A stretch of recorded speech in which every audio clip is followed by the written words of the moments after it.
es-tu devenu un acteur? Ben, je suis devenu un acteur parce que je ne savais rien faire d'autre, d'abord. C'est-à-dire qu'avant, si vous voulez, je me destinais à la littérature. Et puis, je suis rentré dans un cours, Tania Balachova, et le métier d'acteur, je ne savais pas ce que c'était, mais j'avais envie de le faire. C'est-à-dire que j'étais un très mauvais élève quand j'étais jeune, et je sais au 13e collège que j'ai fait, parce que, si vous voulez, pendant la guerre, on avait été un peu pourchassés, parce que ma mère, étant de descendance, était Rosendahl, donc on était un peu pourchassés. Donc je n'avais pas fait tellement d'études, je n'ai pas pu les rattraper. Et en vérité, quand j'ai joué avec le directeur de l'école des Roches, Sbrigani, de Molière, il m'a dit, Jean-Loup Philippe, arrêtez vos études, c'est du théâtre que vous devez faire. Lui-même avait travaillé avec Copeau, Jean Copeau. Donc voilà comment j'ai commencé. Et puis tout de suite, si vous voulez, très vite, j'ai eu pas mal de chance. Dont justement, j'ai commencé par jouer une pièce de Pirandello, puis ensuite Les Oiseaux de Lune de Marcel Aimé, où j'apparaissais nu sur scène avec simplement comme habit un sens interdit. C'était un oiseau qui se transformait. Marcel Aimé était un poète. Et puis ensuite, j'ai descendu la rue Blanche un jour on m'a dit, oui, il y a une audition, on cherche un type dans ton genre. Et donc, j'ai passé une audition, puis deux, puis trois, puis quatre, puis cinq, c'était Jean Mercure. Et il m'a engagé pour Thé et Sympathie avec Ingrid Bergman. Voilà. Et c'était Jean-Pierre Mocky qui devait le faire normalement le rôle. Mais il ne s'est pas entendu euh, donc avec Mercure, et c'est donc moi qui l'ai fait. Voilà. Voilà comment ça s'est passé. Après, ça a été un très gros succès public. La salle était pleine au Théâtre de Paris, 1200 places tous les soirs, 3 ans. Reprise avec Micheline Prel, et patati et patata. Donc après, la carrière était un peu lancée, si vous voulez. Je n'ai pas arrêté de jouer des rôles principaux, tant à la télé qu'au théâtre, un peu partout. Voilà. Et à un certain moment, j'en ai eu assez. J'ai décidé que ma carrière ne pouvait pas être que ça, c'est-à-dire qu'être qu'une vedette, si vous voulez, à part entière. Et je suis retourné à mes premières origines, c'est-à-dire la littérature. Parce que j'avais connu, quand j'étais jeune, j'avais connu, on peut dire quand même, parmi les plus grands écrivains, les plus grands poètes. J'étais parrainé j'avais été élevé par Supervielle, j'étais parrainé par Sandrard. Michaud venait tout le temps à la maison, jouant d'eau, parce que ma mère avait un salon littéraire. Donc j'avais baigné dans cette ambiance. Et j'ai recommencé tout à fait ma carrière d'une façon tout à fait bizarre, alors en tant que metteur en scène de théâtre, mais surtout parce que j'avais rencontré quelques personnes extraordinaires qui voulaient sortir du livre et arriver sur scène. Et c'était des poètes d'expression moderne. Alors, il y a eu Robert Filiou, il y a eu William Burroughs, il y a eu Brian Geising, il y a eu Emmett Williams, et il y a eu enfin des gens comme ça, il y avait Dufresne et Robert Filiou, et surtout, oui, qui a été très important, qui est devenu très important. Et c'est au cours d'une de ces représentations, au Centre américain, boulevard Raspail, où que j'ai rencontré Jean Rollin, qui avait fait une critique, car lui aussi est très littéraire.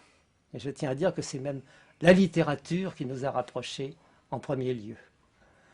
How Et was it when you meet Jean Rollin for the first time? Quand as-tu rencontré Jean Rollin pour la première fois, les premières fois? bah, la première fois, c'était, je pense, chez ma mère, quand il a été invité, après la réception du domaine poétique, où c'était tout à fait nouveau. C'était le poète qui sortait du livre, qui descendait sur scène, qui était mis en scène avec des comédiens, des peintres, enfin toutes sortes d'expressions modernes, des projections aussi, ce qui était tout à fait nouveau, parce que ça se passait en 62, 63. C'était tout à fait nouveau et qui a déclenché toute une avant-garde très importante.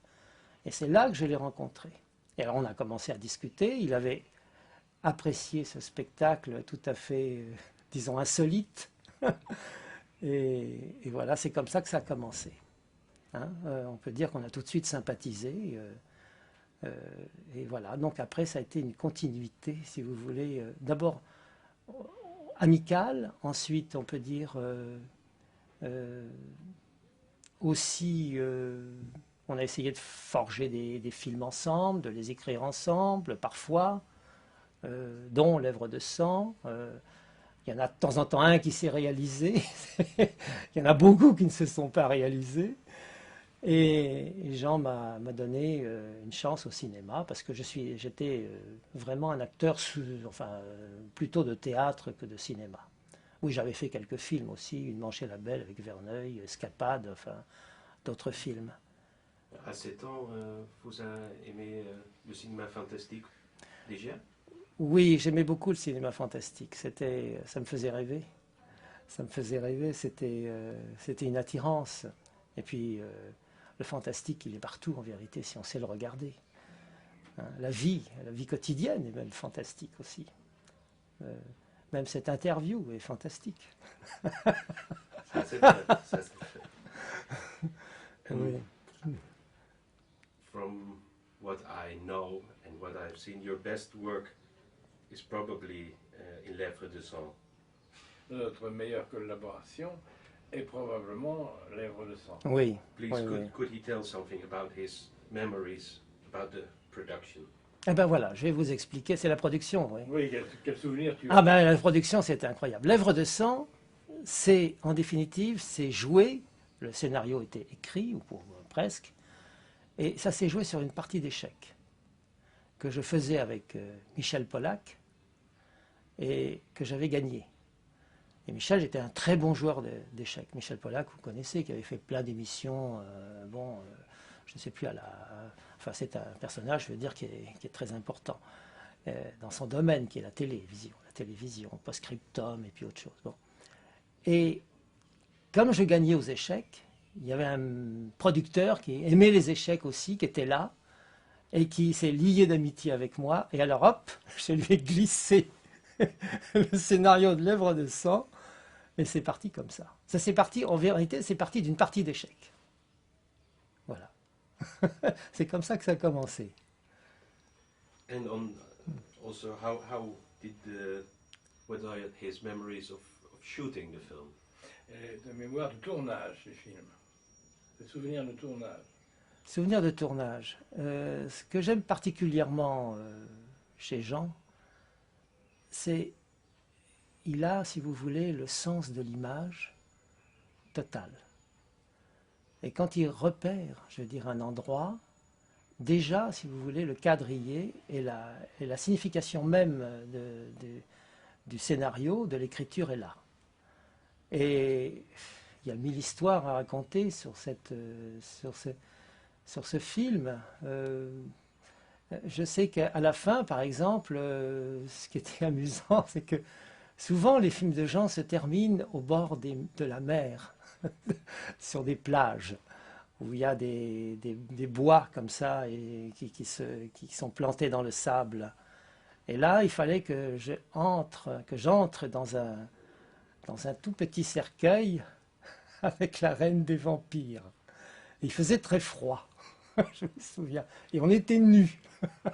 Il fallait rentrer dans ce cercueil, et ensuite le cercueil est poussé par un assistant et s'en va dans la mer. Et je me souviens que la jeune femme avait vraiment la chair de poule, c'est une expression française, c'est-à-dire qu'elle avait la peau granulée de froid. Et il fallait que tout se passe normalement. Alors il y a des choses comme ça qu'on passe, qui sont dans les tournages, qui sont très comiques en vérité, et qui ne sont pas dites dans le film. Oui. During the film, there is a very strong relation between Jean-Luc and his mother. Could he tell something about this? How we worked it out, about maybe rehearsals? Dans le film, il y a une étrange relation entre le personnage que tu interprètes et sa mère, qui est jouée par Nathalie Perret. Est-ce que tu peux dire quelques mots sur cette relation bizarre? C'est une relation bizarre, c'est vrai.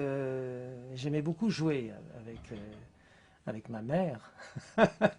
Je la trouvais très humaine. Et c'est une relation bizarre qui se prolonge parfois dans la vie aussi. Hein, c'est une relation bizarre. Mais non, c'était surtout, je ne sais pas quoi dire de ça, parce que c'est vraiment, je me souviens plus très bien de la... Elle t'a caché Oui, le fait que tu avais une sœur qui, oui, qui était vampire, qu'il y avait des gens qui étaient oui, cachés et abandonnés oui, dans un château que où tu l'as retrouvé. Et tu découvres petit à petit que c'est ta sœur et que ta mère te l'a caché. oui, c'est ça. Bah, si vous voulez, c'est toujours en vérité, je veux dire que c'est toujours une relation de haine et d'amour qui est mélangée et qui se prolongeait de ma vie à l'image peut-être du film. Voilà. C'est pour ça d'ailleurs que j'ai été réformé d'ailleurs.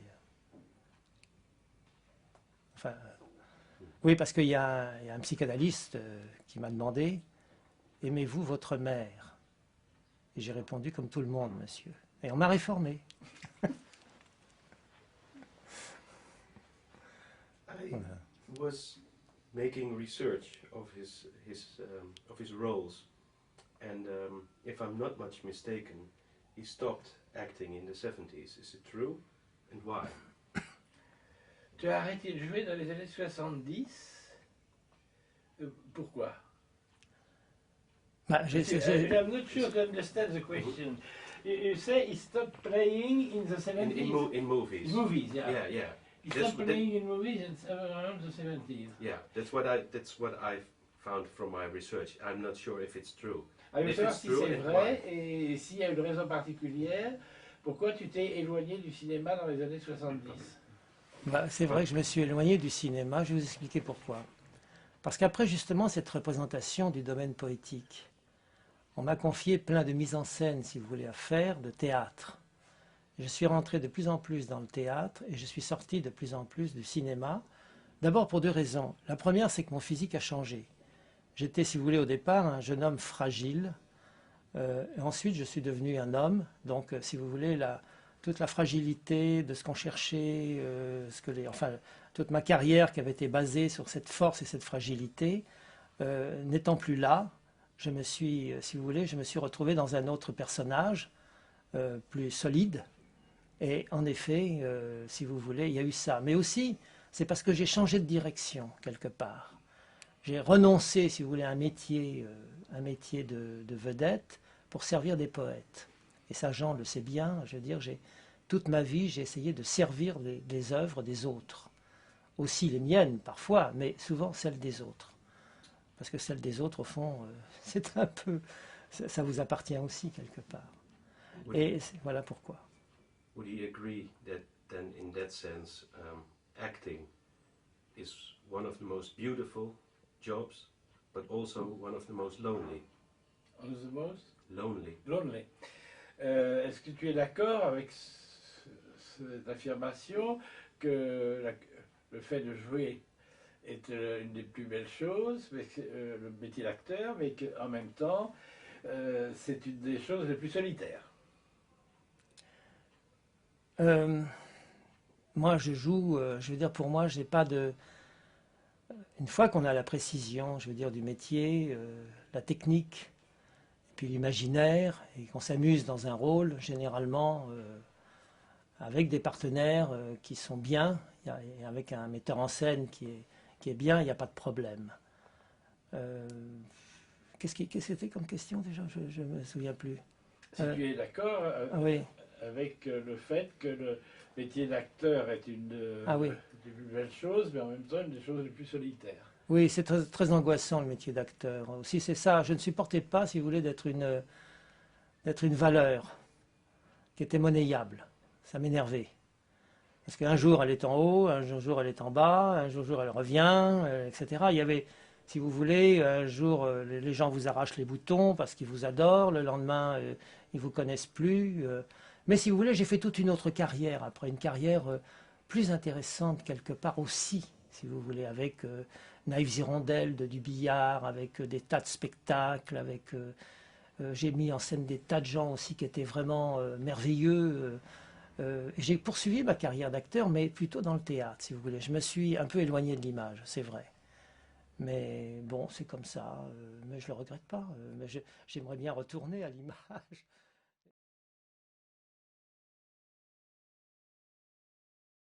on a fait avec Jean un film qui était passionnant, que personne n'a vu, parce qu'il n'a jamais été terminé. Et que c'est peut-être un des plus beaux films de Jean. C'était L'itinéraire marin de Marguerite Duras. Je l'avais tourné donc avec Chauffard, avec Fardoulis, le poète Fardoulis, et une jeune femme qui était Antonietti, non, je crois. Ah, c'est ça, oui, voilà.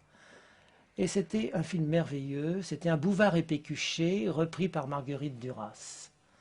Et on était les deux jeunes, si vous voulez, il y avait les deux Bouvard et Pécuchet qui étaient les deux. Et c'était un film d'une poésie extraordinaire qui s'est tourné en Bretagne. Et malheureusement, Jean avait mis tout son argent dedans. Et malheureusement, il manquait un quart d'heure. 10 minutes ou un quart d'heure? Un quart d'heure. Hein? Un quart d'heure. Il manquait un quart d'heure.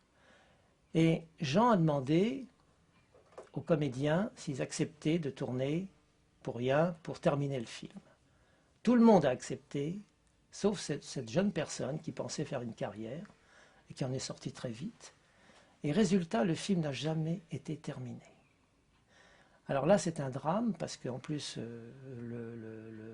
Jean, les bobines se sont perdues. Hein, Jean, c'est vrai. Oui.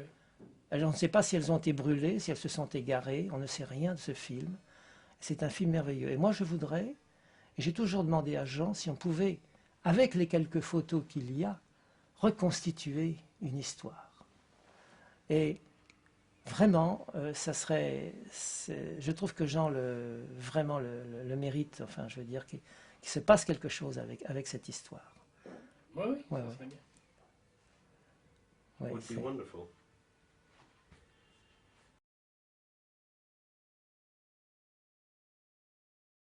oui, dernièrement, bon, c'est vrai que j'étais un peu malade, une histoire de cœur, j'ai eu 5-6 opérations. Donc, si vous voulez, mon métier a été un peu mis en sourdine. Pourtant, j'avais joué les grands classiques avec le Tréteau de France, Le Roi dans le Cid, et tout, avec Jordané, avec des acteurs de la Comédie Française. Et là, bon, j'ai un petit peu fatigué mon cœur à force d'avoir des émotions. Et j'ai essayé de retransposer un peu tout ce que j'étais dans un livre qui s'appelle Monsieur Loup, qui est une fausse autobiographie. C'est un personnage qui se réveille dans un monde futuriste. C'est un roman imaginaire, évidemment sur l'imaginaire. Je suis un écrivain de l'imaginaire. Donc c'est un personnage qui se réveille dans un roman futuriste et où tout est fait pour le bonheur des gens. Alors d'abord, il en use de toutes les façons. Et puis un jour, il s'aperçoit qu'en ôtant son chapeau, qu'il a perdu quelque chose qui pourrait être son âme. Et il part à la recherche de cette quelque chose qui pourrait être son âme, et ça va être une quête, un peu, le roman est ça, une quête de ce personnage qui traverse différentes expériences pour essayer de retrouver cette âme. Et en vérité, il s'aperçoit à la fin, enfin tout au moins dans la première partie, que l'âme, en vérité, c'est tout ce qu'il voit, aussi bien une plante qu'un arbre, qu'une pierre. Et si vous voulez, c'est un peu un roman où il y a le sens du sacré. C'est-à-dire qu'il peut discuter avec une motte de terre, il peut discuter avec une fleur, il peut discuter... tout est possible. Et c'est un peu le phénomène de l'écriture, c'est que l'écriture, c'est une part de liberté. Et c'est dans ce sens-là. Alors ce roman, tout à fait par hasard, a eu le premier prix du premier roman. Quoi. Voilà. Donc j'étais très content. Mais je me suis toujours intéressé au style, comme Jean d'ailleurs s'est intéressé au style, et dans ses écrits, et dans son image. Car au définitif, c'est toujours pareil, hein, c'est le style qui compte. Voilà, et d'ailleurs j'ai écrit aussi un roman policier grâce à Jean. Mais on a oublié le titre. Je ne sais plus lequel c'est. Jean ne se souvient pas non plus. Mais c'est lui qui m'a demandé un roman policier, qui a eu un petit succès. Et puis voilà, mais voilà, c'est grâce à Jean aussi. Je te dis merci, Jean. Beaucoup de Non, mais c'est grâce à lui. Merci. Voilà. Merci, monsieur.